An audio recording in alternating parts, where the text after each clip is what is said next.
Hi guys, in today's video I'm going to go through the costs of the recent refurbishment I did to one of my buy-to-let properties. Thank you for visiting my channel Free Your Finance. My name's Gary. I talk about investing, property and savings. If this sounds like something you may be interested in watching more about, please click the subscribe button below. So for any of you that have watched my channel before, you will know that I recently did a refurbishment to one of my buy-to-let properties. It was overdue some works and the tenant was leaving, so I thought it was a perfect time to get these works completed. Just to give you a little bit of background about the property, it was the first buy-to-let I ever purchased. I purchased this one when I was 18 years old. The most recent rental income it got was £550 per calendar month. The mortgage is currently £344.11. However, please note this is a repayment mortgage, so it's a lot higher than if I'd had an interest-only mortgage. I am actually in the process of moving the mortgage to interest only. Reason being is while interest rates are so low, I'm going to take advantage of increasing my cash flow, so I will be making more money from the rental income. I will go into detail later in this video how much the new rental income is now I've done the works. So just a quick 30-second recap of what works I did.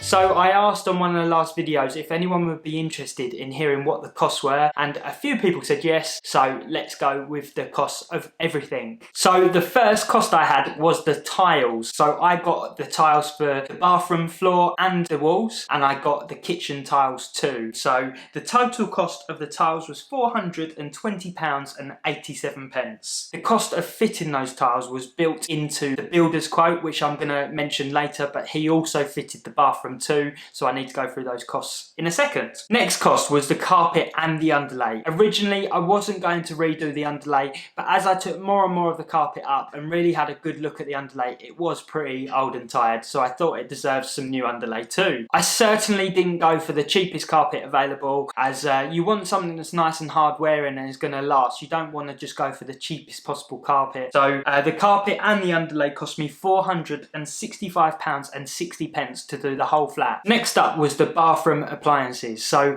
I redid all of the appliances in the bathroom except the toilet. The toilet was actually still in good condition. However, I did redo everything else. So it had new shower tray and obviously cubicle. It had a new sink. It had even a new towel rail. The total cost for the appliances in the bathroom was £382.94. Next up was the builder's cost. So the builder Ray really helped me out. He did all the bathroom. Obviously he ripped that all out. He did some plastering for me, he fitted all the bathroom, and he also fitted the kitchen floor tiles. The cost for him was £800. Next up I have general bits and bobs. So this is a category that's going to cover loads of bits. So this includes the paint, this includes my brushes and rollers, because I didn't have any of that stuff.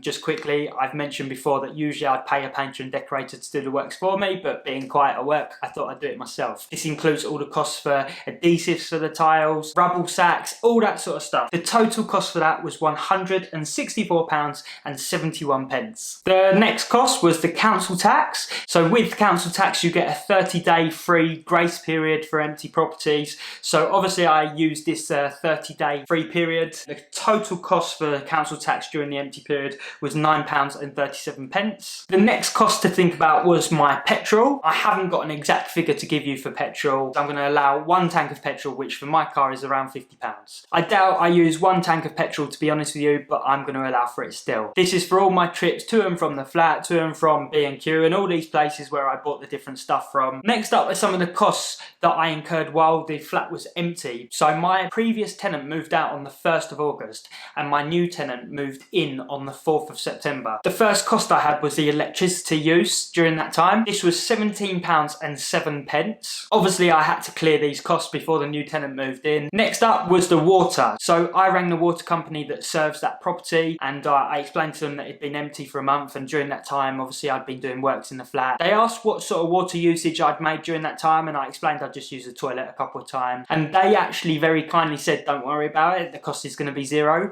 I was really surprised about this, and we don't often get much for free in life, so obviously I was very happy about this. Next cost was the EICR test. So this is the new electrical testing that is required now by law. This report is going to be valid for 5 years from the date of completion. The cost of the report was £120, which was much better than what I thought it was going to be. Originally I'd sort of read on the internet it was going to be upwards of £150 to maybe even £250. Next up is the cost for the Rent Now service on Open Rent. For any of you that don't know about Open Rent, go watch some of my other videos, they're incredible. This is a service I use to find my tenants. I leave my referral link in the description below. If you use that, you'll get a free premium listing. The cost of the Rent Now service is £49. For that, it includes listing it on all the major portals. It includes the signing of the AST, the deposit protections, taking the first month's rent. It literally sorts out everything. The only additional cost to the Rent Now service is I needed to get references completed for the new tenant. The references cost me £20. So 20 quid, that is now has to be covered by me. Before you could get a tenant to pay for their references, but now the law has changed and landlords have to cover the reference cost. I'm pleased to say that the tenant I went ahead with passed the references with flying colours, and all was fine for her. So in total, all of the works done while the property was empty, including the costs of finding a new tenant, the reports, everything, it was £2,499.50. I definitely could have done it for less. As I've already mentioned, I didn't pick the cheapest materials. I'm very pro on using good quality materials that are going to last in rental properties. So in just a second, I'll tell you what the flat is now achieving in rental income. But first of all, I'm just going to quickly talk about the process of finding a tenant. So I put the flat up on Open Rent around mid to late August, but it had tons of interest. I ended up with over 40 inquiries, and it was mad how many people wanted to take it. The tenant I went ahead with, I'm really pleased with. She seems awesome. So how much did I get for the flat? The final figure I got for the flat was £635 per calendar month. The flat did deserve a higher rent. The old £550 per calendar month rental income was very low. The last tenant I had in there had been in there for quite a few years, and he was such an angel tenant that